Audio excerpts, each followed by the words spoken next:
Welcome back. If you just joined us, you're watching the news at 10 live on Channels Television Lagos. A reminder of our top stories. Senate Minority Leader asked President Buhari to resign over deteriorating security situation in the country. Lawmakers and the House of Representatives go further to call for resignation of all the service chiefs over worsening security situation. Massive blaze razes several buildings at Balogun Market in Lagos Island's commercial centre. Some gutted buildings cave in. And European Union Parliament votes to ratify Brexit withdrawal deal.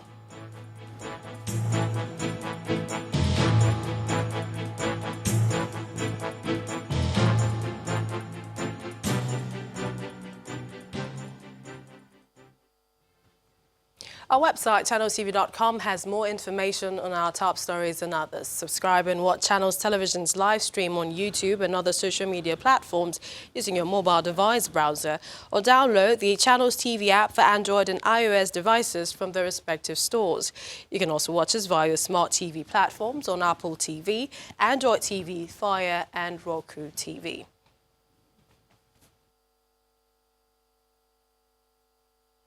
Let's get more perspectives on the debate at the National Assembly today on security, and we're now being joined by Professor Akin Oyebode, a professor of international law and jurisprudence. I'd like to thank you for joining us on the news at 10. Professor, this is one topic that we have discussed a good number of times. Everyone seems to be in agreement that the security situation needs more attention.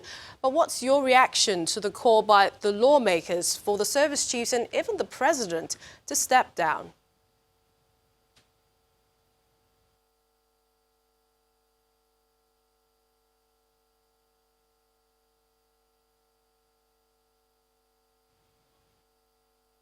Yet, but hopefully we'll try to connect with Professor Akin Oyebode. In the meantime, this is also taking us to a disaster scene earlier today. 3 buildings caved in after a fire ravaged several of the popular Balogun Market in Lagos Island. In November last year, a building was also engulfed by fire on the same street, with property worth millions of naira destroyed. The Lagos State government says it will overhaul the market in its Lagos Island regeneration plan, but many of the traders want more. Our correspondent Dari reports.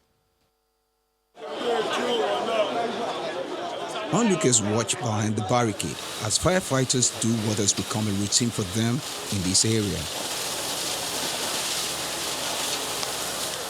The story of rampant market inferno in Nigeria is one. The many Balogun market fire incidents is another.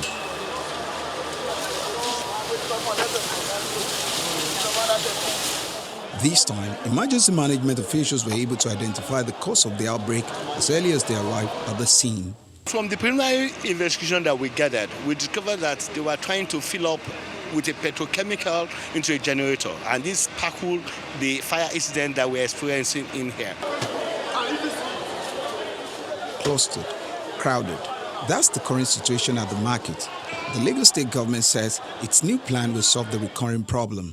Demolish and rebuild. Demolish because of the situation that is undesirable. Rebuild into such a situation that is fit for what we call a smart city. Government has actually neglected the citizens. They've actually neglected us. We need security. We need a steady power supply. If we have security here, because the fire, a lot of people are saying, oh, they don't know who put out the fire. They were suspecting that it's actually someone that actually put the fire. Barely 2 months after the fire incident here at the popular Balogun Market on Lagos Island, we are back here almost at the same spot where firemen are still trying to put out the fire completely. They are dealing with residual smoke, and on the part of the traders, they're trying to salvage as many goods as they can. Many of them say they have lost a lot of money. 7 buildings affected altogether, and 2 have caved in. Minutes after, the 3rd building collapses, throwing the market into another round of confusion.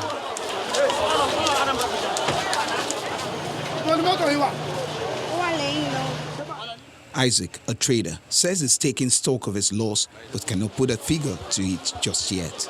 Where will I start? Where will I start? I don't know where to start. I have lost everything I have worked for in this Lagos Island. As these traders count their losses and also make efforts to avoid losing more, authorities say averting danger at the market needs a new approach. which must be embraced by the traders. Dari Idowu, Channels Television News.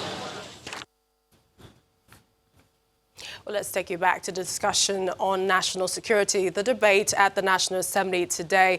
We've been joined by Professor Akin Ibode, Professor of International Law and Jurisprudence. Good to see you. Thank you for joining us on the News at 10.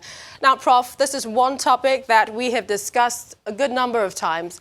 Everyone seems to be in agreement that the security situation needs more attention. But what's your reaction to the call by lawmakers for the service chiefs and even the president to step down? I didn't hear your question well, but I surmise that you want me to comment on the suggestion by the National Assembly that the president should resign from office as well as dispense with the service chiefs. I believe the National Assembly is laboring from a misapprehension. We're not operating a parliamentary democracy as such. We have a presidential system, so which does not allow room for votes of no confidence. Whereas the National Assembly could admonish, could prod, or warn, or advise the president on what measures to do, but it amounts to throwing away the baby with the bathwater by asking the president to resign. He has a tenure, it's just in the first year of his second term. I don't think it's in order for him to be asked to resign.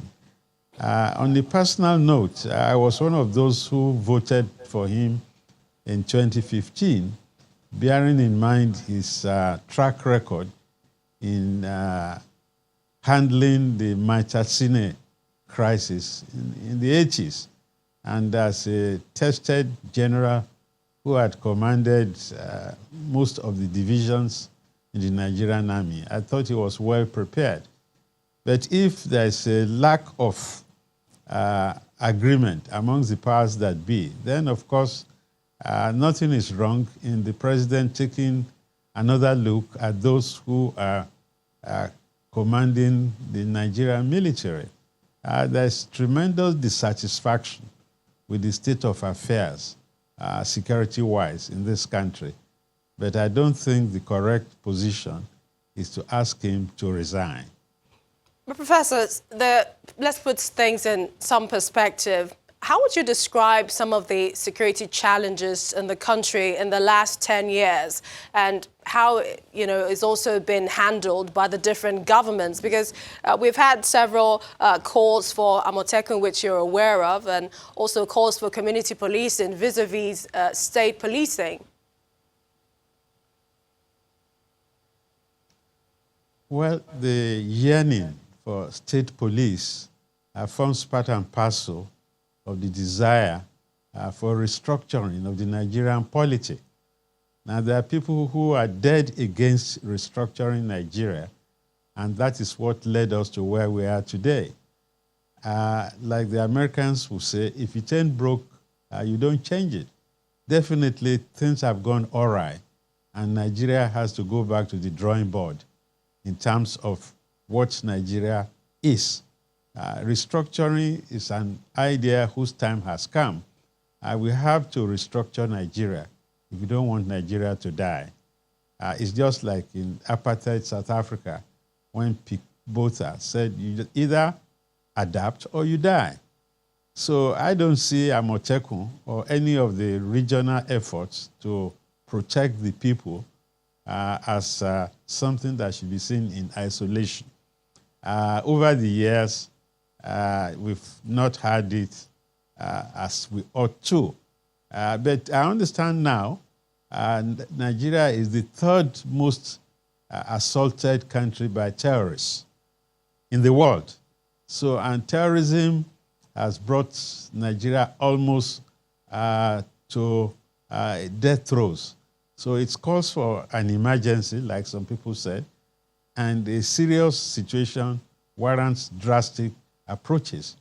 I don't think Joe is right to say that the heads of the military should resign. They have a commission. They are ordered. And it's the commander-in-chief who deploys them as he wants. So I think we should direct all our resentment or apprehensions to the commander-in-chief. That's the president of Nigeria, to take, as I said, a fresh look at the people who are manning the higher echelons of the military. Finally, Professor. If we've tried what we've done all over these years and we have not succeeded, then we have to do something different. Finally, Professor, I mean, are the answers in the National Security Strategy paper of 2019? If you were in a position to advise the president, what would you want him to do right now to give Nigerians some sense of relief that the security situation is not beyond government's reach? I think it would be presumptuous of me on national television to giving advice to the president and commander-in-chief. But what I would say, generally speaking, is that I'm persuaded that the time is right to rejig the security apparatus, or what people call the security architecture of Nigeria. It has not worked, and if it has not worked, we have to do things differently. The president has the Security Council, he has his meetings with the service chiefs, and he has people to advise him. So if you want advice from those who are not wearing khaki, and he invites us, definitely we're in a position to advise him, but it must be in a discreet manner, not under the glare of clear lights on national television. All right, well, I should thank you, Professor of International Law and Jurisprudence, Professor Akingbade. Many thanks for your analysis on the news at 10. You're welcome. When the news at 10 returns, Lagos State government kicks off its infrastructure bond for 2020 under the new lower interest rate environment at the capital market. That's on Business News. Please join us again.